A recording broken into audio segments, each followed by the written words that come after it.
how to bulk import existing data on monday.com. Hello guys and welcome to this new tutorial.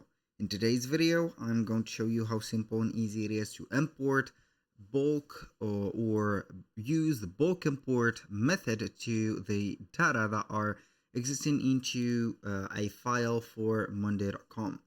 So these data are going to be an external data or internal data, doesn't matter. If you are going to have a copy from, I don't know, here a board, for example, information about a board, like here having maybe these data tasks, you have them right away here, and you're going to export them as maybe as a document, or I don't know, here you are going basically to export them. As you can see, you can export the board to Excel, and you're going to have, for example, I'm going to include the, let's say, the files. Here we have it.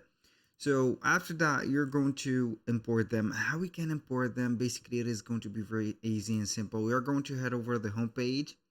Then we are going to be on the name of our account or the space that we run and click on import data.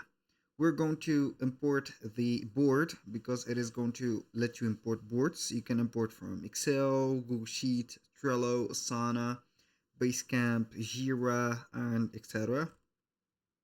So you can go ahead and have your file like Excel. So I can go ahead and have here the downloads, as you can see, and I can go ahead and have it like that. So let's customize the board. We're going to find all the details here. What we're going to do is you click on next and specify the things. You can go ahead and name things, select the type of the columns, create the board, and it is going to be creating it just like that. This is it. So this is a copy of the board that we have created. It is not going to be that precise, but it is going to be for the, as you can see here, the title groups. That was all for today's video. Thank you guys for watching. I hope that you have enjoyed the content, and I hope to see you soon on the next one.